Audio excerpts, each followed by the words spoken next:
Assalamualaikum warahmatullahi wabarakatuh. Kami dari kelas 9B kelompok 1 akan mempraktekkan drama teater yang berjudul Bawang Putih dan Bawang Merah. Saya Renata Musyadat sebagai pembaca. Saya Marjalita Safitri sebagai Bawang Putih. Saya Yesika Amanda menjadi bawang merah. Saya Siti Fadila Rahman sebagai ibunya bawang merah. Saya Papilina sebagai ikannya bawang putih. Saya Salma Al-Farisi menjadi pangeran. Saya Awal Ramdan berperan sebagai prajurit. Saya Adidata berperan sebagai prajurit. Bawang putih dan bawang merah. Bawang putih adalah gadis yang sudah tak punya ibu dan bapak. Ia hidup bersama ibu tirinya yang juga punya anak seusia dengannya. Namanya bawang merah. Bawang putih selalu dibebani pekerjaan yang berat-berat. Misalnya mengambil air dari sungai yang jaraknya cukup jauh dari rumah. Sambil mengambil air, bawang putih berkata,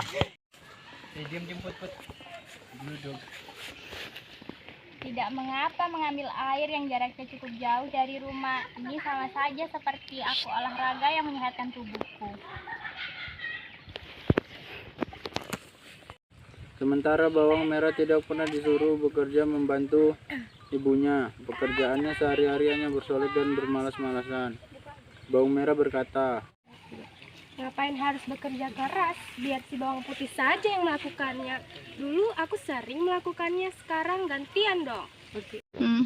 Bawang putih juga diperintahkan mencari ranting-ranting kayu bakar untuk menanak nasi dan memasak. Namun bawang putih tidak pernah mengeluh. Ia menjalani hidup ini dengan tabah. Walau ia kadang juga merasa diperlakukan tidak adil oleh ibu tirinya, seperti memberi makan ayam harus dia yang melakukannya.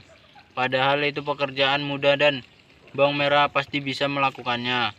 Ia juga harus menyapu dan membakar sampah di belakang rumah. Karena sering bergerak tanpa disadari, tubuh bawang putih semakin sintal, padat, dan sehat. Kecantikannya tidaklah berkurang karena kesibukannya mengerjakan pekerjaan rumah. Sementara bawang merah dibiarkan begitu saja. Apabila ada kesalahan sedikit saja, bawang putih selalu dimarahi habis-habisan oleh ibu tirinya. Suatu hari bawang putih dimarahi oleh ibu tirinya. Ingat, jangan ulangi lagi kesalahanmu, dasar gadis bodoh. Maaf Bu, maafkan saya. Saya berjanji tidak akan mengulangi kesalahan saya lagi. Sudah sana cepat lupakan adikmu. Bawang merah setiap hari hanya bersolek. Ia berusaha berdandan sebaik-baiknya. Namun diam-diam ia sudah mengakui bahwa bawang putih ternyata jauh lebih baik cantik dari dirinya. Padahal bawang putih tidak pernah bersolek secara berlebih-lebihan seperti bawang merah. Bawang merah berkata, Mengapa dia tetap lebih cantik dariku? ya, bawang merah merasa iri hati dan berusaha terus berdandan sebaik mungkin. Tetapi walaupun sudah berdandan sedemikian rupa, dia tetap kalah cantik bila dibandingkan dengan bawang putih. Seperti biasa, setiap hari bawang putih diperintahkan mencuci pakaian kotor yang jumlahnya cukup banyak. Bawang putih bertanya-tanya,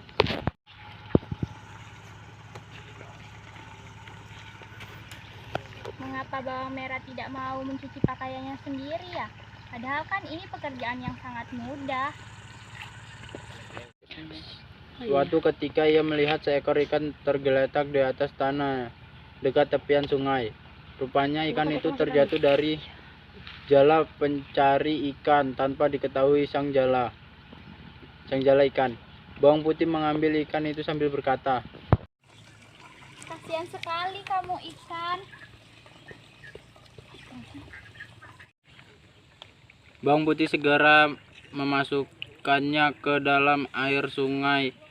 Sang ikan menatapnya dengan pandangan terima kasih, kemudian menyelam ke dasar sungai. Sesaat kemudian ikan itu muncul di permukaan sungai dan mengeluarkan suara. Putih karena sudah menolongku, maka aku akan membantu kesulitanmu.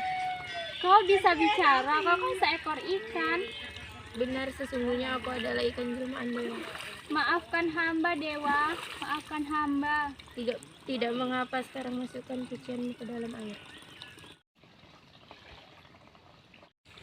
Begitu bawang putih mengangkat pakaian-pakaian kotor itu, seketika pakaian itu sudah bersih sekali. Seketika bawang putih mengucapkan terima kasih. Sudah bersih, terima kasih ikan, terima kasih. Semenjak saat itu sang ikan menjadi sahabat bawang putih. Bila bawang putih mencuci pakaian di sungai, sang ikan muncul ke permukaan, dan anehnya bawang putih mampu menyelesaikan cuciannya yang banyak itu dalam tempo yang cukup singkat, tanpa merasa lelah. Kiranya sang ikan jelmaan dewa itu telah membantunya secara gaib. Melihat pekerjaan yang berat dapat diselesaikan dalam waktu singkat, si ibu tiri curiga dan ibunya pun menyuruh bawang merah untuk mengikuti bawang putih secara diam-diam. Ibunya berkata, Ibu curiga kenapa bawang putih bisa menyelesaikan dengan cepat pekerjaannya. Ibu ada tugas untukmu untuk mengikuti bawang putih. Iya Bu, Merah juga sebenarnya curiga. Merah akan mengikutinya diam-diam. setelah beberapa saat bawang merah mengikuti bawang putih sampailah di pinggir sungai, dan bawang merah bersembunyi di balik pohon sambil berkata,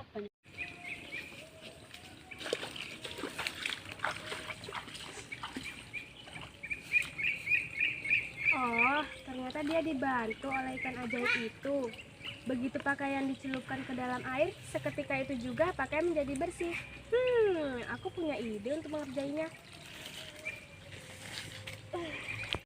esok harinya pagi-pagi bawang putih disuruh mencari kayu bakar dan air untuk memasak, sementara bawang merah pergi ke sungai sambil membawa cucian. Di tepi sungai, bawang merah menirukan apa yang kemarin dilakukan bawang putih. Pada saat ikan ajaib itu muncul, ia langsung menjaring dan menangkapnya. Ikan pun seketika menjerit.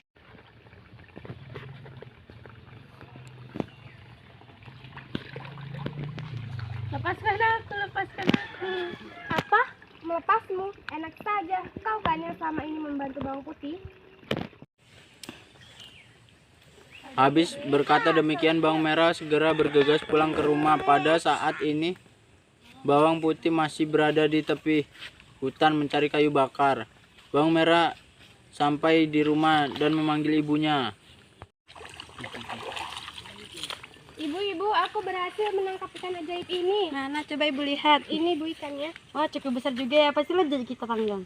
Jangan dipanggang Bu. Jadi mau kapakan? Digoreng saja agar lebih lezat. Terserah kau saja. Lalu bagaimana dengan bawang putih? Aku berpikir dia juga bisa dapat dari bagian ikan ini. Bagian apanya? Bagian durinya saja.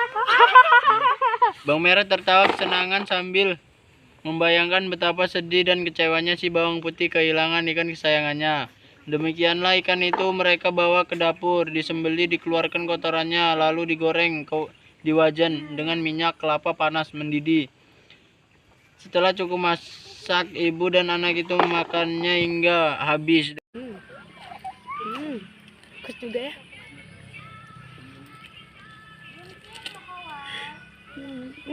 Gak kerasa udah habis deh. Gimana kalau kita kasih ke bawang putih saja Bu, durinya ini? Bagus juga deh kamu. Jadi sebaiknya kau bungkus duri itu agar bawang putih tidak menyangka bahwa kita telah menggoreng ikannya. Udah Bu, tenang saja. Aku tuh pandai dalam membungkus seperti ini. Baiklah. Ketika bawang putih pulang sehabis mencari kayu bakar, mereka pura-pura baik hati. Mereka sediakan nasi di atas meja. Lalu bawang putih dipersilakan makan. Bawang putih, ini aku ada ikan untukmu. Makanlah dan buka bungkusnya. Wah, terima kasih. Apakah kalian berdua sudah makan? Sudah, makan saja. Tidak usah banyak tanya kamu. Kalian telah membunuh ikan masku. Tega sekali kalian. Tanpa banyak bicara lagi, bawang putih membawa duri ikan itu ke halaman rumah dan menguburnya dengan hati-hati.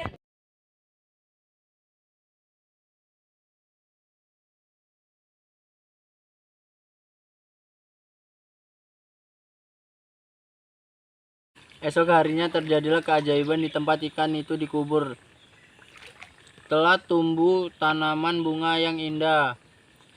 Bawang putih merawat tanaman itu dengan penuh kasih sayang. Pada suatu hari, ada pangeran kerajaan disertai pati dan pengawalnya yang melintas di tempat itu. Pangeran sangat tertarik atas keindahan bunga yang sedang mekar di halaman rumah Bawang Putih. Anggota pun mampir dan bertanya, Siapa yang pemilik pohon indah ini? Hamba pangeran, hamba. tapi pangeran itu malah menggelengkan kepalanya melihat ada tamu penting. Bawang Putih ikut keluar rumah. Ketika sepasang matanya beradu pandang dengan pangeran, jantungnya berdebat kencang. Ia tertunduk malu dan pangeran pun mendekati gadis itu sambil berkata, Siapa namamu adik manis?